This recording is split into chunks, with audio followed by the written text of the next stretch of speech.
From August 1977 to September 1978, a series of events took place which stunned the nation and have subsequently become one of the world's most shockingly infamous poltergeist cases. You understand that you really shouldn't be in this house? That was a very strange house, and something very strange was going on there. Everything that you know about poltergeists occurred in that house. They were scared out of their wits. They just didn't know what was going on. Reports of levitation. Floating around the room in midair, and it frightened the life out of her. Possession. There was no doubt that the voice was coming from Janet herself. Come on, my name's Morris. Let me hear you say it. Morris. Furniture and objects being moved and thrown when nobody was around. A sofa would flip over or a chair would move across the room. Just couldn't document everything on this case. I mean, things happening absolutely all the time. This was unlike any case that had gone before and left a permanent mark on all those that were involved. This is the story of the Enfield Poltergeist.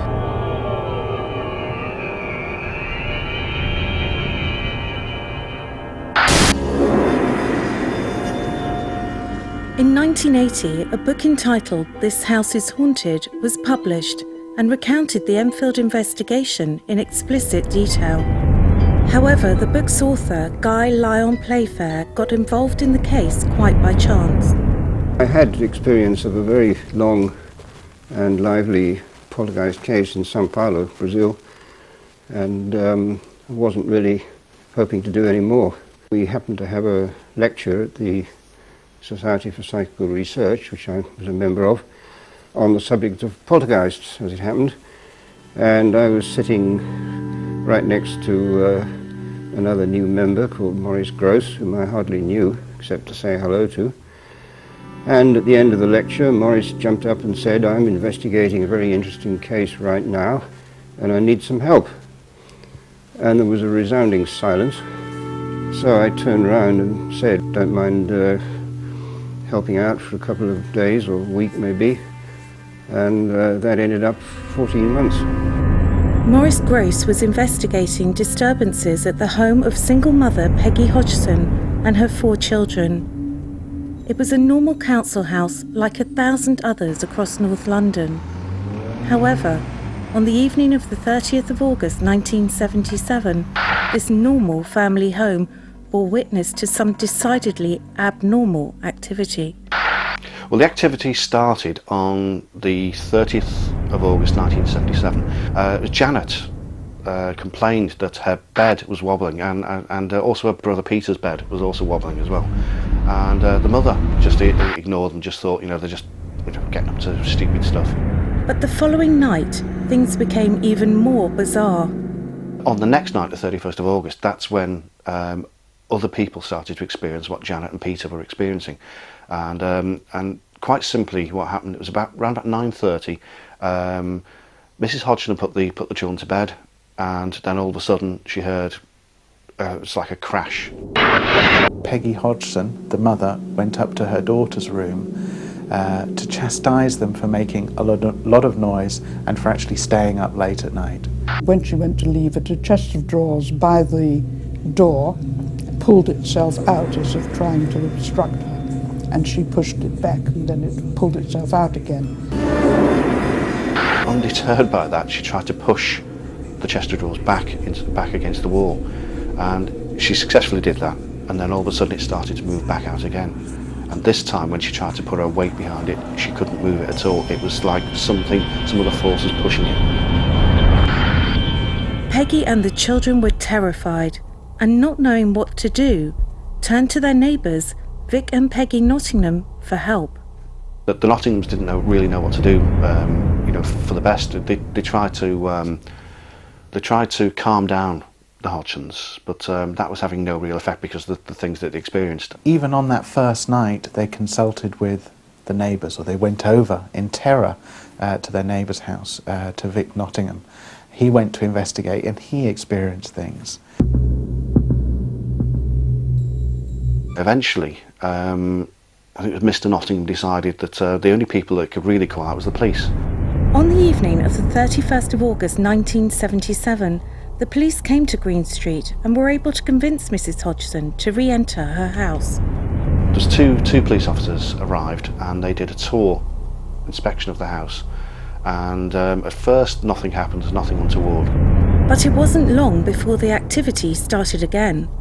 A large armchair apparently moved unassisted about 4 feet across the living room floor. PC Heaps, we've got her recollection of the events on record as witnessing the levitation of a chair, the movement of a chair. I was impressed by the statement made by the woman police officer, because she seemed to have seen something quite clearly, which was a chair that moved, apparently without any propulsion, and she investigated to make sure it hadn't got something attached to it. I thought that was quite a clear, lucid report, and also very courageous of her to speak out when probably she was the subject of a lot of mockery after that.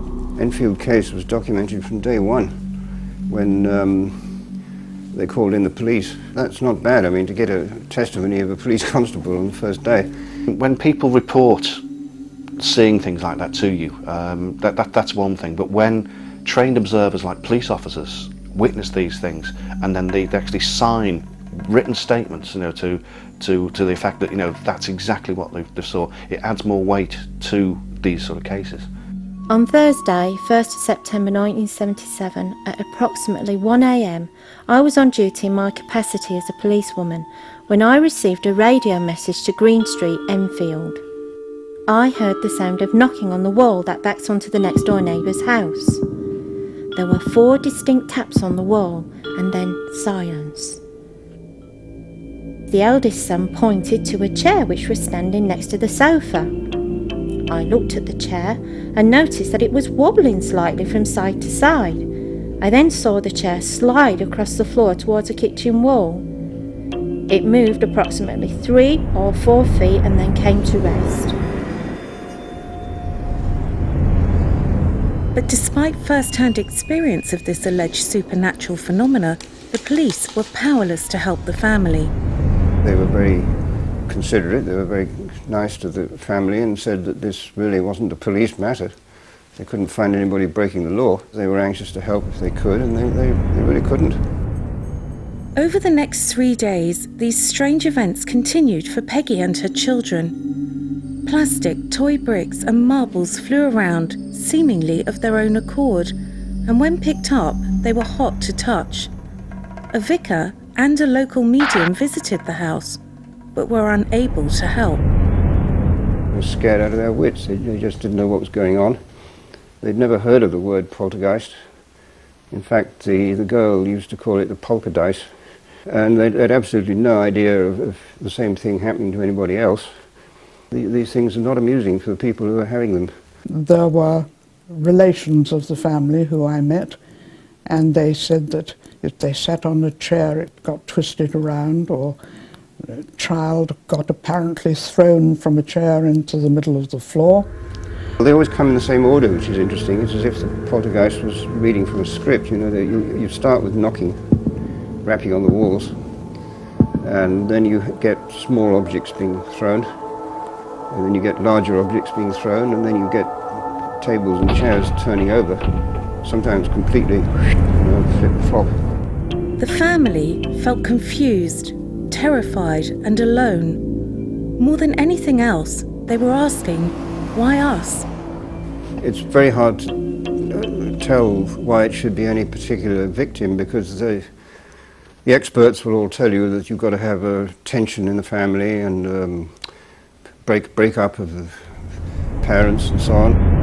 Poltergeist activity has been noted for occurring in places where there's a bit of tension in the atmosphere, where there's a bit of unrest in the family, or there's there's some sort of trauma that the whole family are experiencing at the time.